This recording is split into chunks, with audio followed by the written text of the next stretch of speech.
वर्षभराची ठेवण असलेलं, जेवणाची लज्जत वाढवणारं, चटपटीत आंबट गोड तिखट असं भन्नाट चवीचं लोणचं फक्त आपली आजी, पणजी किंवा आपली आईच बनवू शकते का? तर अजिबात नाही. असं रसरशीत लोणचं तुम्ही देखील बनवू शकतात. त्यासाठी हा व्हिडिओ पूर्ण बघा.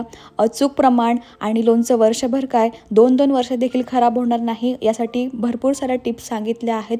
त्यामुळे रेसिपी पूर्ण बघा. बऱ्याच जणांना हा गैरसमज असतो की लोणचं बनवणं खूप कठीण असतं. तर तसं काही नाही. लोणचं बनवणं हे खूप सोपी गोष्ट असते. फक्त लोणच्याची काळजी घेणं ही महत्त्वाची गोष्ट असते, ज्यामुळे लोणचं खराब होत नाही.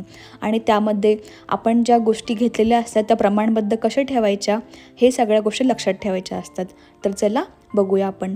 लोणच्यासाठी सगळ्यात आधी आपल्याला कैरी चांगली मोठी घ्यायची आहे किंवा तुम्ही गावरान कैरी देखील घेऊ शकतात. मी इथे राजापुरी कैरी घेतली आहे. बघू शकतात किती मोठी कैरी आहे. आणि कैरी पूर्ण पक्की झालेली असली पाहिजे. कच्ची कैरी किंवा खूप लहान कैरी अजिबात घेऊ नका. आणि कैरी घेताना हाताने दाबून बघायची. कडक कैरी घ्यायची एकदम. आणि कैरी ही मी पाण्यात टाकून ठेवली होती 3 ते 4 तास. तुम्ही रात्रभर देखील ठेवू शकतात.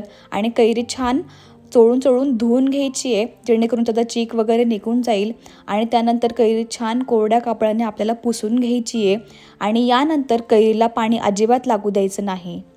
आता कैरीचा जो देठाकडचा भाग असतो तो काढून घ्यायचा आहे. आणि यानंतर कैरी फोडून घ्यायची आहे. मी कैरी ही बाहेरूनच फोडून आणली आहे.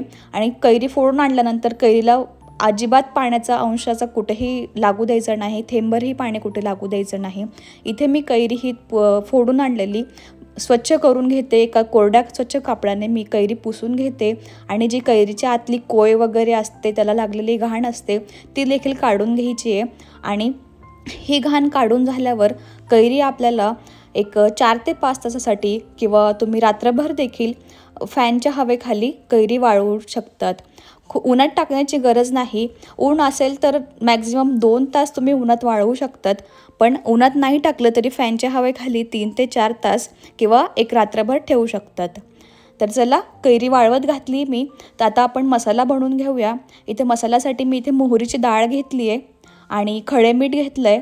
तुमच्याकडे खडे मीठ नसेल तर तुम्ही साधं मीठ घेतलं तरीही चालेल. त्यानंतर त्यासोबतच बडीशेप घेतली आहे.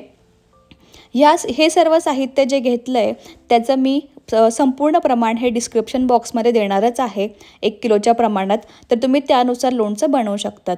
सोबतच इथे धने घेतलेत, काळी मिरी घेतली आहे, लवंग घेतली आहे आणि हळद घेतली आहे. त्यासोबतच लाल तिखट घेतलं आहे.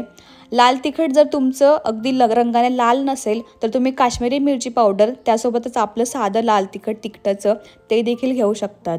पण मी लाल तिखट बनवतानाच काश्मीरी मिरची पावडर यूज करते, त्यामुळे माझं लाल तिखट लालच आहे. तर त्यासोबतच मेथी दाणा घेतला आहे, कलोंजी घेतली 1 चमचा आणि खडा हिंग घेतला आहे आणि 2 इंच दालचिनी घेतली आहे. त्यासोबतच मी इथे लसूण देखील घेतला आहे. लसूण घालणं ऑप्शनल आहे. काही लोक घालतात पण काही नाही घालत. तर आपल्या आवडीनुसार. मला हे लसूण घातलेलं लोणचं खूप आवडतं आणि माझी मम्मी देखील असंच बनवायची, त्यामुळे मग मी लसूण घालते. पण तुम्हाला नसेल आवडत तर नाही घातला काही हरकत नाही.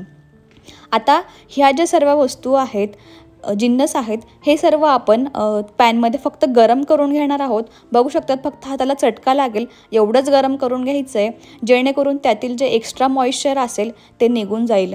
जर ऊन असेल, तुम्ही उन्हात 1-2 तास उन्हात दाखवलं तरीही चालेल. माझ्याकडे ऊन नव्हतं म्हणून मी हे असं भाजून घेते. जास्त भाजायची गरज नाही, अगदी वास येईपर्यंत. फक्त थोडंसं हलकं आपल्याला गरम करून घ्यायचं आहे मॉइश्चर काढण्यासाठी. आणि हे सर्व भाजून झाल्यावर आपल्याला हे छान थंड करून घ्यायचं आहे. आणि बघू शकतो इथे मी गॅस बंद करून गरम पॅनमध्ये मीठ फक्त गरम करून घेते. मिठासाठी आपल्याला फक्त मिठामध्ये पण पावसाळ्यात थोडं मॉइश्चर तयार होतं, त्यामुळे मीठ पण थोडंसं गरम पॅनमध्ये टाकून घ्यायचं आहे. आणि इथे मी मोहरीची डाळ जी आहे ते अर्ध्या मोहरीच्या डाळची मी भरड करून घेतली आहे आणि अर्धी अशीच ठेवली आहे. तुम्ही पूर्ण जरी भरड केली किंवा पूर्ण जरी अख्खीच तशीच ठेवली तरीही चालेल. त्यासोबतच जे खडे मीठ होतं त्या खडे मिठाची देखील मी पावडर बनवून घेतली आहे मिक्सरमधून.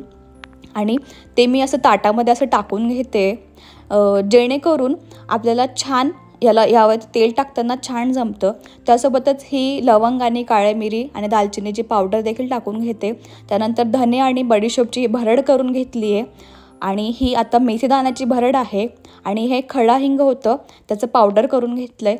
त्यासोबतच हे लाल तिखट टाकून घेते आणि हे असं टाकण्यामागे पण एक कारण असतं जे की मी तुम्हाला पुढे सांगेलच.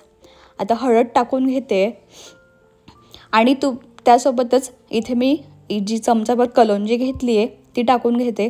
तुमच्याकडे कलोंजी नसेल नाही टाकली तरीही चालेल, पण त्याने लोणचं टिकण्यास मदत होते आणि चव तर छान येतेच, त्यामुळे मी टाकली आहे. त्यासोबतच जो लसूण होता तो देखील मी मिक्सरमधून बारीक करून घेतला आहे, तो देखील टाकला आहे मी ताटामध्ये. आणि इकडे मी 300 ग्रॅम शेंगदाण्याचं तेल घेतलं आहे. ते तेल मी कळकळीत गरम करून घेतलं आहे. बघू शकता तुम्ही, छान वाफा निघत आहेत त्याच्यामध्ये. आणि त्यामध्ये एक लसूण घालून मी चेक देखील करून घेतलं आहे. तुम्ही मोहरीचे दाणे देखील टाकून चेक करू शकतात. मोहरी तळतळली म्हणजे तेल आपलं छान गरम झालं आहे. आता हे गरम तेल आपल्याला सगळ्यात आधी लसूणवर टाकायचं आहे, जेणेकरून लसूण छान त्याने खरपूस तळला जाईल. त्यानंतर मेथीदाण्याची भरडवर टाकायचं आहे आणि त्यानंतर हिंगावर टाकायचं आहे.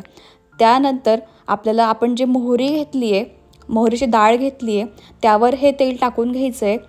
आपण हे या सिक्वेन्सनेच का टाकतो आहे, कारण ज्या पदार्थाला जास्त उष्णतेची गरज असते त्यावर आपण आधी टाकतो आहे आणि ज्यांना कमी उष्णतेची गरज असते त्यावर आपण तेल नंतर टाकतो आहे. कारण हळूहळू करत तेल हे थोडं थंड व्हायला सुरुवात होते, अगदी किंचित. त्यामुळे ज्या पदार्थांना जास्त उष्णतेची गरज आहे त्यावर आपण आधी टाकतो आहे, बघू शकतात तुम्ही. आणि मी काही जिन्नस जे आहेत ते अगदी खाली टाकलेत, कारण त्यांना जास्त उष्णतेची गरज नाही आहे तेलाची, किंवा त्यांना जास्त उष्णता सहन होत नाही म्हणून ते खाली ठेवलेत. बघू शकता तुम्ही, सगळ्या जिन्नसवरती मी तेल टाकून घेतलं आहे. कोणी तेल खूप थंड करून पण टाकतं, पण माझी मम्मी असं करायची आणि मला तेच लोणचं खूप आवडतं, त्यामुळे मी त्याच पद्धतीने बनवते. आता मी चेक करून घेते खाली कुठे कोरडं तर नाही राहिलं आहे ना. तर जिथे कोरडं राहिलं, जिथे तेल वगैरे नाही पोचलं आहे ते मी चेक करून तिथे परत तेल टाकून घेते आणि हा मसाला छान मिक्स करून घेते. बघा, लोणच्याचा मसाला बनवणं खूप सोपी गोष्ट असते. फक्त एकच गोष्ट लक्षात ठेवायची, आपण ज्याही गोष्टी वापरतो, जेही भांडे वापरतो किंवा आपला हात वगैरे, ते नेहमी कोरडं असलं पाहिजे, कशालाही पाण्याचा अंश नको. आता बघा, हा मसाला मी 3 ते 4 तास थंड होण्यासाठी ठेवला होता. बघा मसाला किती थंड झाला आहे आणि छान तेल असं ॲब्सॉर्ब करून घेतलं आहे आणि छान फुलला देखील आहे आपला मसाला, तेल असं छान ॲब्सॉर्ब केल्यामुळे. आता मी यामध्ये गूळ घालणार आहे. हा मी 200 ते 250 ग्राम गूळ घेतला आहे. तुम्हाला जर लोणच्यात गूळ घालायचा नसेल, गोड करायचं नसेल तर गूळ नाही घातला तरीही चालेल. असंच डायरेक्ट हा मसाला कैरीमध्ये मिक्स करू शकतात. पण एक गोष्ट लक्षात ठेवा, मसाला पूर्ण थंड होऊ द्यायचा आहे आणि मगच तो कैरीत मिक्स करायचा आहे. इथे माझा मसाला पूर्ण थंड झाला होता, त्यानंतर मी यामध्ये गूळ घातला आहे आणि गूळ छान मिक्स करून घेतला आहे. मग मी हे सर्व कैरीमध्ये टाकून घेते. जी आपली कैरी आपण हवेत छान वाळवून घेतली होती त्या कैरीमध्ये, आणि हा मसाला टाकून आपण कैरी छान मिक्स करून घेणार आहोत कैरीमध्ये मसाला. आणि तुम्ही कैरीमध्ये कुठलाही मसाला, तेल किंवा मीठ घालताना एक गोष्ट लक्षात ठेवा की आपण थोडं प्रमाणात टाकायचं. म्हणजे थोडं कमी झालं तरीही चालतं, पण जास्त करू नका, जास्त टाकू नका. कारण मीठ किंवा लाल तिखट किंवा इतर मसाले जर कमी झाले तर ते आपण नंतर यामध्ये वाढवून टाकू शकतो, पण जास्त झाले तर आपण ते कमी नाही करू शकत. आणि हे आपण वर्षभरासाठी करतो, असं नाही की 1-2 दिवसासाठी करतो तर कसंही झालं तर कमी जास्त झालं तर चालून जाईल. त्यामुळे कुठलीही गोष्ट बेतानेच टाका. बघा, हे मी 2 दिवसांनी दाखवते. 2 दिवसांनी म्हणजे एक 12 तासातच खूप तेल सुटतं, पण हे 2 दिवसांनी बघा. आणि त्या 300 ग्राम तेलपैकी एवढं तेल तर माझं अजून उरलंच होतं, पण बघा 2 दिवसांनी किती छान तेल सुटलं आहे कैरीला. आणि हे मी अजून भरलं का नव्हतं, कारण आपल्याला हे सकाळ संध्याकाळ छान मिक्स करायचं असतं. एक 3 ते 4 दिवस सकाळ संध्याकाळ मिक्स करायचं असतं आणि एक 8 दिवसानंतर आपण याला दिवसातून एकदा मिक्स करायचं असतं. आणि आपण बरणीत भरल्यानंतर छान मिक्स करता येत नाही, म्हणून मग मी हे त्याच भांड्यात ठेवलं होतं, म्हणजे छान मिक्स करता येईल. आता मी हे छान कोरड्या काचेच्या बरणीमध्ये भरून घेते. काचेची बरणी स्वच्छ धुवून आपल्याला उन्हात वाळवायची आहे आणि छान त्याला हिंगाची वाफ द्यायची आहे, धुनी देणं म्हणतात त्याला, जेणेकरून लोणचं खराब होत नाही. आणि हे लोणचं आपल्याला बरणीत भरून घ्यायचं, काचेच्या किंवा चिनी मातीच्या बरणीमध्ये, प्लास्टिकच्या वगैरे बरणीत भरू नका. आणि नेहमी लक्षात ठेवा, आता बघा माझ्या लोणच्याला आपोआप वर तेल आलं आहे सर्व. जर तुमचं असं तेल आलं नाही तर जे उरलेलं तेल आहे आपण गरम करून थंड केलं ते ठेवलेलं, ते तेल देखील टाकू शकतात वरून. कारण काय होतं, ह्या तेलामुळे हवेसोबत कॉन्टॅक्ट होत नाही लोणच्याचा, त्यामुळे लोणचं खराब होत नाही. आणि जेव्हाही तुम्ही लोणचं परत खायला घेतात तर अशा छोट्याशा भांड्यामध्ये काढून ठेवायचं. आणि घेताना नेहमी कोरडा चमचा घ्यायचा, उष्टा चमचा वगैरे असं काही घेऊ नका. धन्यवाद.